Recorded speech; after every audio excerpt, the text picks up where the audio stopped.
As estruturas de repetição, while e for, podem ser interrompidas através de uma instrução break.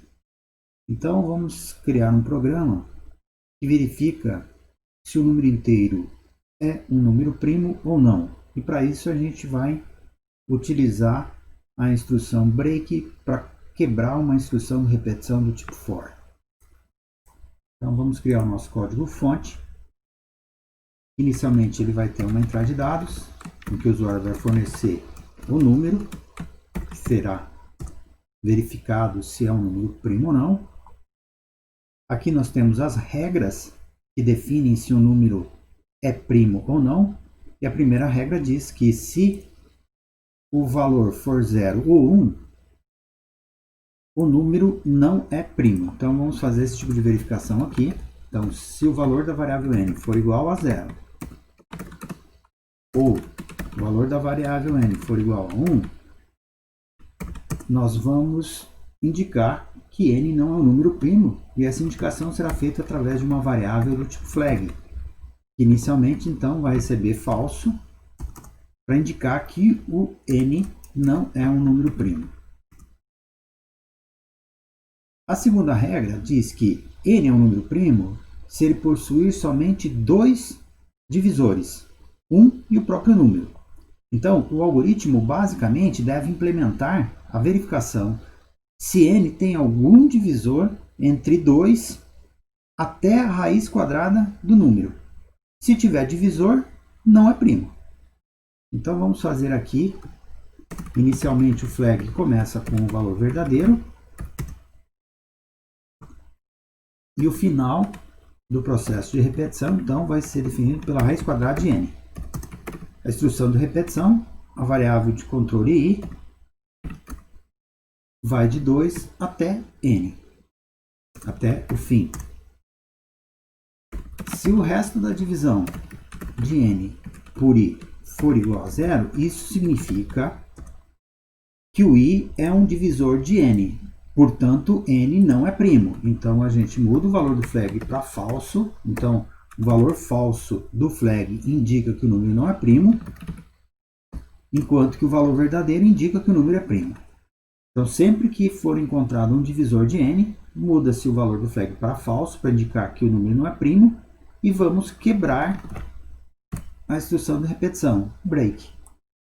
Basta ter um divisor entre 2 e a raiz quadrada do número para indicar que o número não é primo. Então, feito isso, podemos interromper a instrução de repetição, porque a gente já sabe que o número não é primo porque tem um divisor.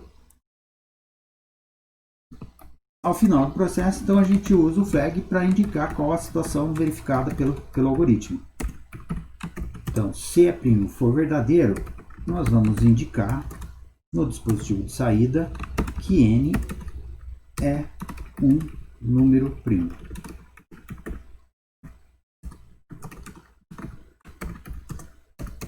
Se não, a gente vai indicar que n não é, veja que não vai ficar entre aspas, não é um número primo.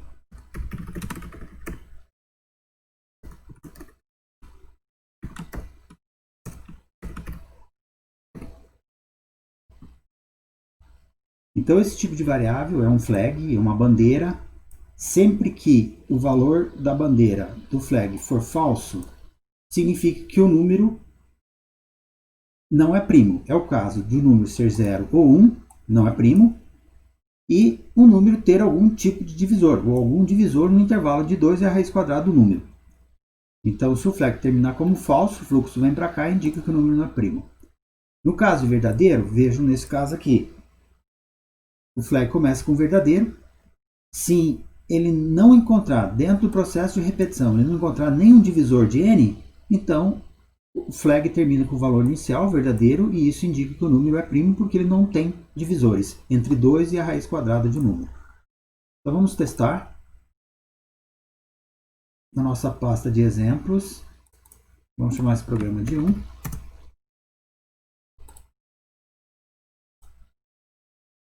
Então, primeiro teste, vamos lá, 0. Então, 0 não é um número primo. pela regra aqui, 0 e 1 não são números primos, então passa por esse caminho, o flag recebe falso e no final o fluxo vai passar por aqui indicando que n, ou seja, 0, não é um número primo. Vamos fazer o teste agora com 1. Veja que 1 também não é um número primo, pela mesma condição vai passar por esse caminho. O flag vai receber falso lá no final, então o false desvia o fluxo para a cláusula else e na cláusula else indica que o número não é primo.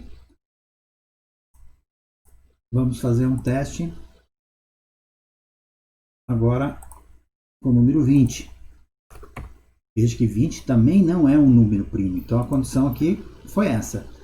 20 não é 0 nenhum, o fluxo é desviado para a cláusula else, o flag inicialmente começa com verdadeiro, raiz quadrada de 20, no fim, de 2 até a raiz quadrada de n, mas já no primeiro passo, o i é 2 e 2 é um divisor de 20, então o resto é divisão de n, 20, por 2 é 0, portanto o flag vai ser mudado para falso, para indicar que 20 não é um número primo, e quebra a instrução de repetição para aqui, já no primeiro passo da repetição.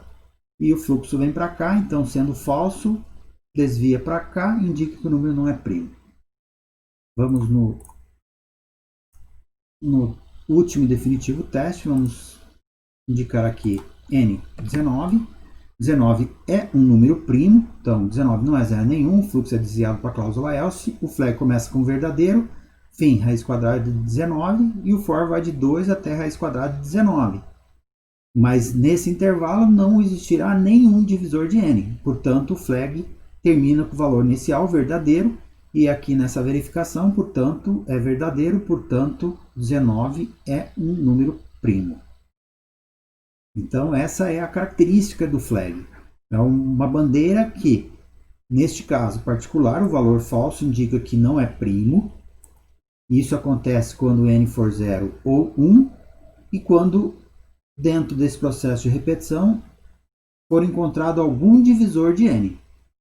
O flag vai passar a ser falso.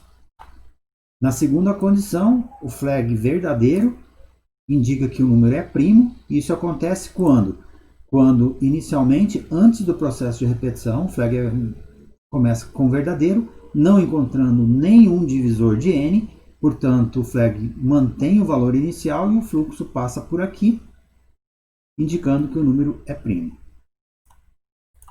Outra observação que pode ser feita é nessa verificação do valor do flag se ele é igual ao verdadeiro. O valor do flag é um valor booleano, true ou false. Então esse tipo de relação ela pode ser omitida. Você pode fazer a verificação diretamente pelo valor booleano do flag.